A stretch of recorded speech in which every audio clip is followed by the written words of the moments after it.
আজকে করব আমি কলা পাতায় ভোলা মাছ সবজি দিয়ে। তার জন্য কি কি লাগছে দেখো। ভোলা মাছ, এটা একটা গোটা ভোলা ছিল, দুদিন খেয়ে এইটুখানি বেঁচে আছে, পাতায় ভাজা করব, আমার ভীষণ পছন্দ। তো কি কি আছে দেখো, এখানে সবজি আছে আলু, গাছের বেগুন আর একটুখানি মিষ্টি কুমড়ো, আর সর্ষের তেলটা আমি নিয়ে নিয়েছি। আর এখানে দেখো মশলাপাতিগুলো রেডি করে নিয়েছি।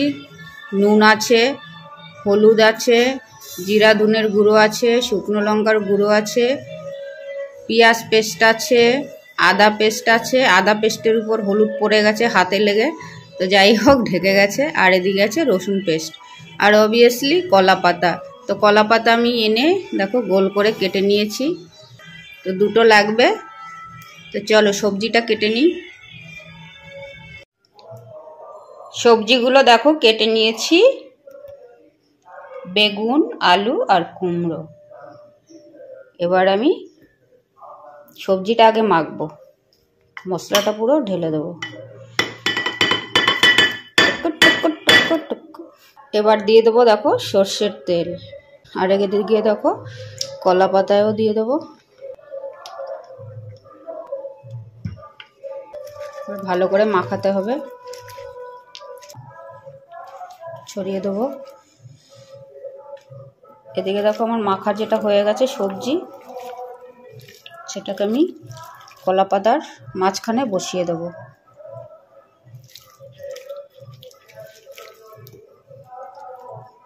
এভাবে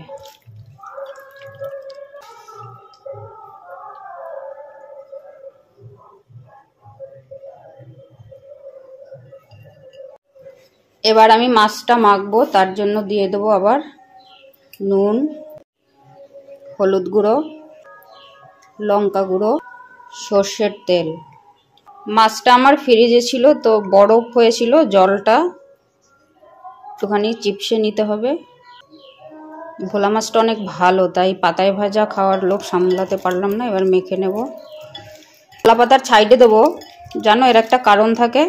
মাছটা যখন ভাজা হবে তখন তো, কলা পাতায় যখন ভাজা হয় তখন তো জল ছাড়ে না, তো মাছটাও জল ছাড়বে। সেই মাছের জলটা একদম বেয়ে বেয়ে গিয়ে সবজির মধ্যে নিচে চলে যাবে, তখন সবজির টেস্টটা আরও ভালো হয়, মাছের ফ্লেভারটা ভাজার থেকেও আসবে, মানে সবজির থেকেও আসবে। তো হয়ে গেল মাখা। আমি এতে পেঁয়াজ রসুন আদা ফাদা দিলাম না, কেন মাছটা একটু নর্মালি রাখতে চাচ্ছি। ভাত মাখা হবে তো সবজি দিয়ে, মাছ দিয়ে থরি না ভাত মাখা হবে। তো এরকম শুধু হলুদ, নুন, লঙ্কা, তেল দিয়ে মাছ মাখার টেস্ট সেটাও অনেক ভালো লাগে। তো একই কলা পাতায় দুই রকমের টেস্ট হবে।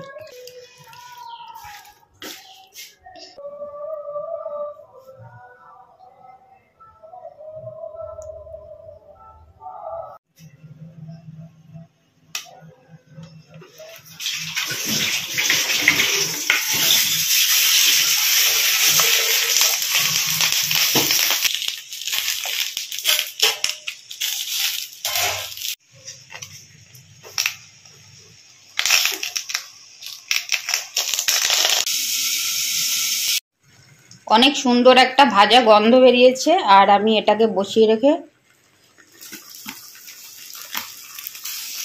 অনেক কাজ ছেড়ে ফেললাম।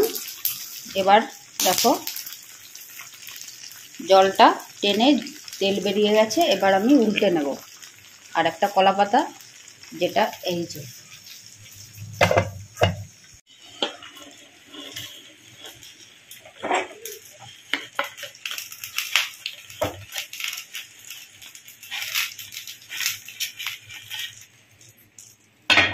এখন এই যে দেখো আরেকটাই তুলে নিয়েছি প্লেটে। এবার এইভাবে দিয়ে আর একটা থালার সাহায্যে উল্টালাম।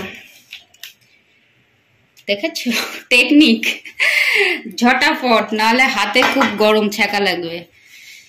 তো এটা আগে দিয়ে নিই, তারপরে দেখাচ্ছি কি পজিশনে আছে। কলা পাতায় করলে কোনো টেনশনই নেই, শুধু ঝামেলা শুধু মেখে বসাতে। আর আমি একটা কলা পাতাই দিয়ে করি, কেন কি বেশি তাড়াতাড়ি করতে হলে 2-3টে কলা পাতার নিচে দিয়ে গ্যাস ওভেন বাড়িয়ে দিয়ে করা যায়, কিন্তু আমি সেটা পছন্দ করি না। আমি একটু টাইম নিয়েই করার চেষ্টা করি। দেখো তো কত সুন্দর লাগছে। ওফো, আমি তো নিজেই ফিদা হয়ে যাচ্ছি। আজকে আমি বরকে খাওয়াবো, ছেলেকে খাওয়াবো। যেহেতু ভোলা মাছ এরা খায়, তো ঝোল করেছি 2 দিন। তো আজকে আমি যেহেতু পাতায় করব, তো তারা খেতে পারবে সেই রকমের ভাবেই করেছি। তো চলো আবার একটু ঢাকা দিয়ে রাখবো। পুরো অলরেডি হয়েই গেছে, কিন্তু নিচের দিকটা একটু দাগ লাগুক। একদম পুরো কমপ্লিট হয়ে গেছে দেখো। এইবারে ভাত খাওয়ার পালা। তেলটা ফুটে গেল। এবার আমি গ্যাসটা বন্ধ করে দিলাম। এবার ভাত বাড়বো।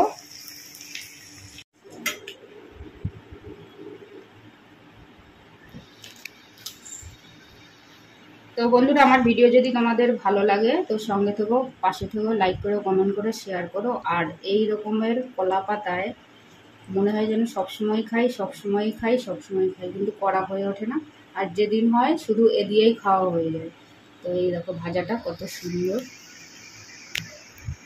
তো টাটা, বাই বাই, দেখা হচ্ছে আবার।